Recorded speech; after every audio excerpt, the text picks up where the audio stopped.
African Union firmly rejects claims of Christian genocide in Nigeria. Welcome to UNDA's Online TV, your #1 source for breaking news and live updates.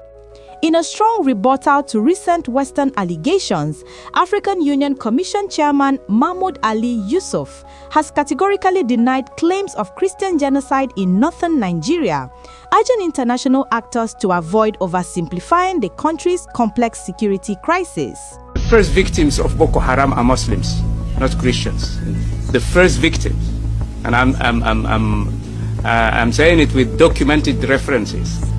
So the complexity in the northern part of Nigeria should not be taken, that easily. And we would like really to stress again that there is no genocide in northern Nigeria. AU Chief, no genocide in northern Nigeria. The head of the African Union Commission, Mahmoud Ali Yusuf, has directly addressed and rejected allegations of a Christian genocide in Nigeria, stating unequivocally that the situation does not constitute genocide. Speaking at a press conference alongside UN Secretary General Antonio Guterres at the United Nations headquarters in New York, Yusuf clarified the Continental body's position. "Let me say this first, there is no genocide in northern Nigeria," Yusuf stated, adding that the AU had already issued a communication to make this clear. He urged caution in the language used to describe the conflict, noting that the complexity of the situation in northern Nigeria should push us to think twice before declaring or making such statements. He emphasized that the violence in Nigeria's north has nothing to do with the kind of atrocities we see in Sudan or in some parts of eastern DRC. A united continental stance. The AUC chairman's public remarks were soon followed by an official press release from the African Union Commission headquarters in Addis Ababa, Ethiopia.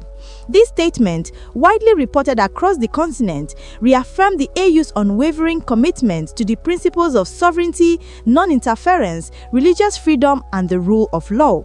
Key points from the official AUC statement include sovereignty and partnership. Nigeria is a long-standing and valued member state, playing a key role in regional stability and counter-terrorism. The AUC fully respects Nigeria's sovereign right to manage its internal affairs, and any external engagement must respect this sovereignty. Complex security reality.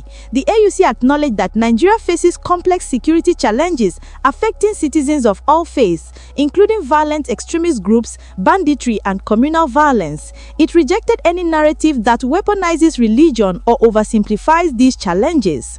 Call for diplomatic engagement. The Commission urged external partners to engage Nigeria through diplomatic dialogue, intelligence sharing, and capacity-building partnerships rather than unilateral threats, which could undermine regional stability.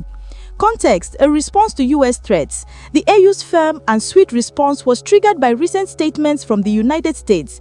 President Donald Trump had alleged that the Nigerian government was complicit in the targeted killing of Christians and threatened potential U.S. military intervention, describing such action as something that would be fast, vicious, and sweet. In Washington, the reaction was starkly different from the AU's assessment. A senior White House official stated that the U.S. would immediately stop all aid and assistance to Nigeria if the killing of Christians continued. Meanwhile, on Capitol Hill, some lawmakers like Senator Ted Cruz Rofa Carolina warned of a Nigerian media campaign to escape exposure and accountability for policies that have allowed the persecution of Christians. The complexity on the ground. The AU's position highlights the multifaceted nature of the violence in Nigeria, which is often misrepresented as solely religiously motivated. Muslims as primary victims. Chairman Yusuf pointedly noted that the first victims of Boko Haram are Muslims, not Christians, a PM he said he made with documented references.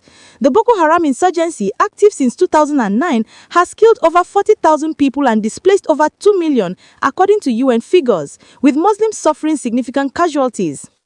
Diverse drivers of conflict. Security challenges in northern Nigeria are driven by a mix of violent extremism, competition over land and resources, banditry, and communal clashes that affect citizens irrespective of their faith. Nigerian government stance. The Nigerian government in Abuja has consistently rejected the genocide claims, maintaining that the violence stems from terrorism and criminal networks, not a state-sponsored campaign against a specific religious group. Regional and domestic reactions. The AU stance has been echoed by other regional bodies, bodies and has sparked debate within Nigeria. While the Nigerian government agrees with the AU's characterization, the Pentecostal Federation of Nigeria, PFN, has contested it, with its president, Bishop Wale Oke, declaring, "Let us call a spade a spade. There is Christian genocide ongoing in Nigeria." Conversely, the executive secretary of the Nigeria Christian Pilgrims Commission, Stephen Adegbete, stated that the perpetrators of violence do not operate in favor of any of the major religions and should be treated as criminals. A continent asserting its voice, the African Union's clear and unified response signals a firm commitment to defending the sovereignty of its member states and shaping the narrative around its own security issues. As the continental body reiterated, the path forward lies in supporting Nigeria through established peace and security architectures, not through unilateral threats that risk exacerbating an already volatile situation. That ends the news for now. Stay tuned with Umda's Online TV.